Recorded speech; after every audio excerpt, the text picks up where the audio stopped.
Okay, so welcome to this video on Scorpio energy. So Scorpio in Western astrology is ruled by two planets, Pluto and Mars. Now Pluto is the energy of death and rebirth, and Mars is for like passion, drive, and willpower. So in a moment, I'm just going to show a next screen of us how we can calculate our natal chart. So we're going to need obviously our date of birth, where we were born, but most importantly, the time of when we were born, because the time kind of has to be near enough exact for us to calculate the rising sign, which is the zodiac sign, which was on the eastern horizon from when you were born. But that really sets out your whole natal chart, and that becomes your chart ruler. But we're going to dive into it. So the first thing we're going to do is just to calculate our natal chart. Now I'm using this website, justastrologythings.com. It's free. I'm not sponsored by this website at all.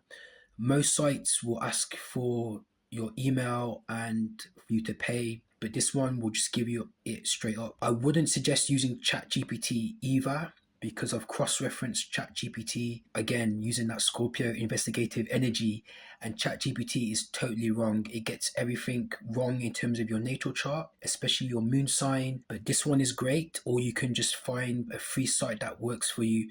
I just want to scroll down, obviously onto the right hand side of the screen, just to read this out. So please keep in mind that this website is for entertainment purposes only. Individual identity and life journeys are complex and multifaceted and influenced by a wide range of factors beyond astrological considerations. We're so fluid in our energy, and there's a lot more to us, because there are things like Ayurveda, which I will touch upon at the end of this video. There are so many things in play, and our experiences and who we are. We're not just one thing, we're like an infinite amount of things.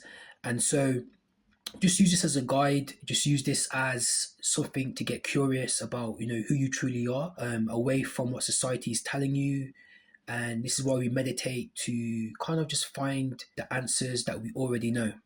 But anyway, just to get started, if you are born between October the 23rd and November the 21st, you're going to be a Scorpio in your sun sign if we're talking Western astrology. So I've got here Mr. John Smith, so I've already filled this in, and he was born on October the 24th, 1995 at 11 p.m. 4 seconds in the DMV area, Washington, D.C., USA. So I'm going to click submit, and it's going to bring up his natal chart report.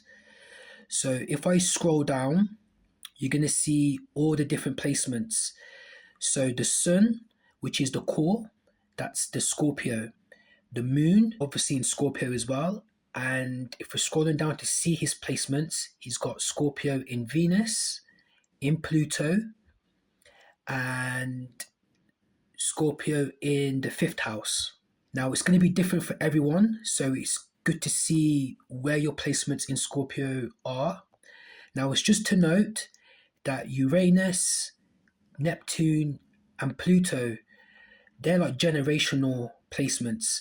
So depending on what year you were born in, you're going to be the same as most people that have a similar birthday to you. They're kind of like generational, because Uranus, Neptune, and Pluto are like slow moving planets. But I'm going to get into now what each kind of planet kind of symbolizes for you and how that can manifest. So from the natal chart, I guess a way to kind of explain, for example, what we call the big three in Western astrology, which is your sun, moon, and rising. Now, a great way to think of it is a car, right? So the car, the external, the outer appearance, the look of the car, the color of the car, that's your rising sign. Mechanics, the inner workings, the engine, that would be your sun sign.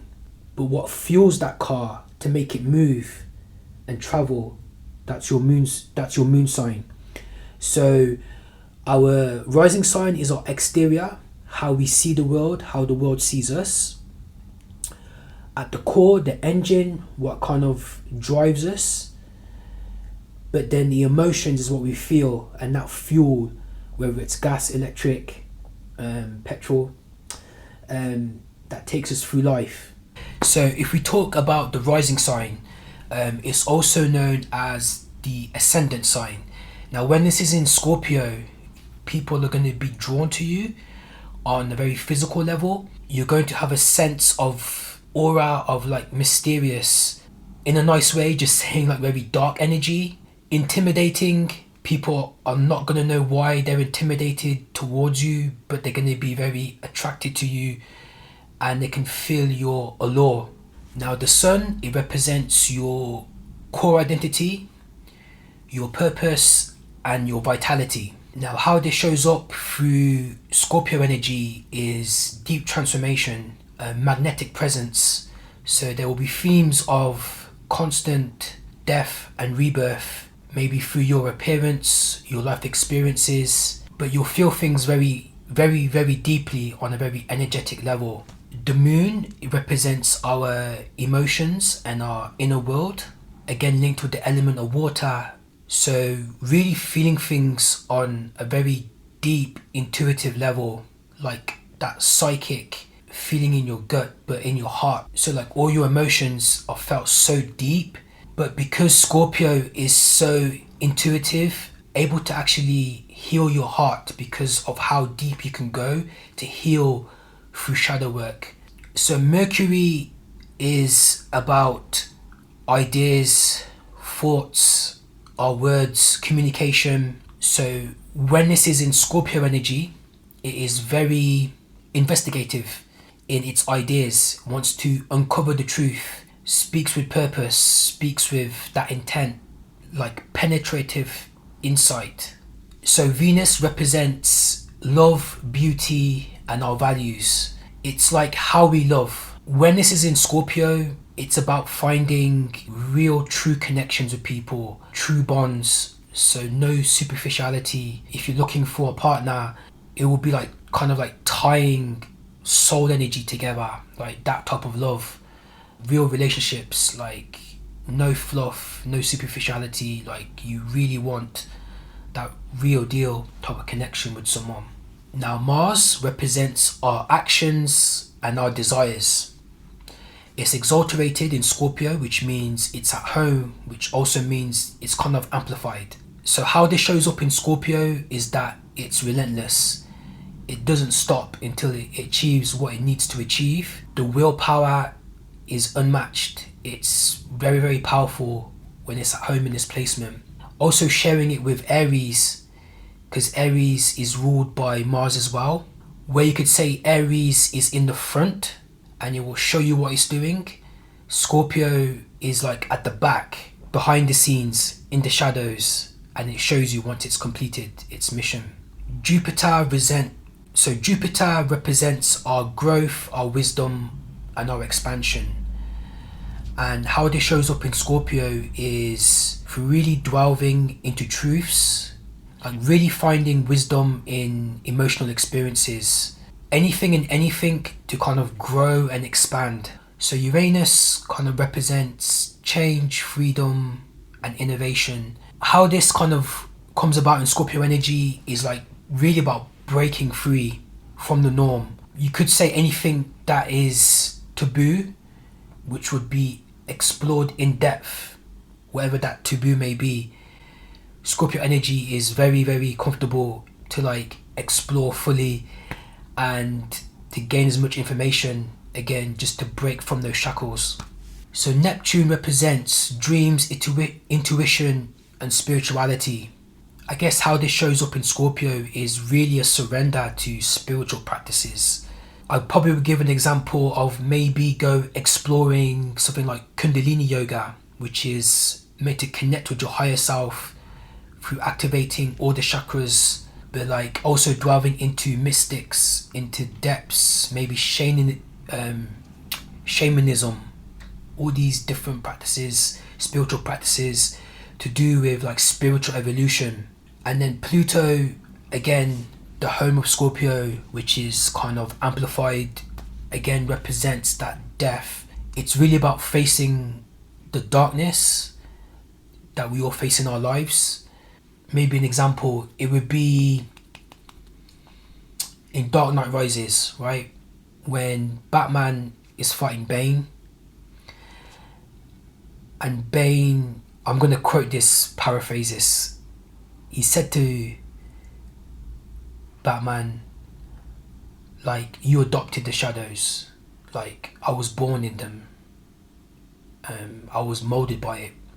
It's that kind of thing where it's like Scorpio in Pluto is like that Bane. It's just at home with shadow work and depth and transformation. And then we have the North Node. So the North Node in everyone's natal chart is kind of like your soul's path. I guess in Scorpio, it's really about letting go, finding surrender, and really traveling through emotional depths to transform and to rebirth. So like big themes again of Pluto and Mars, and taking action to grow through emotional intensity. Scorpio is linked with the element of water.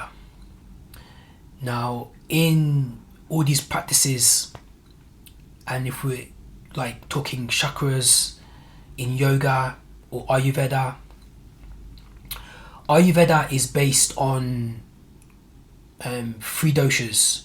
So we have Vata, which is air, Pitta, which is fire, and Kapha, which is earth and water.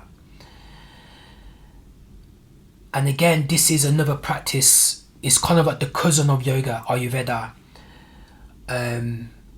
But again, Vata linked with the element of air is like ideas.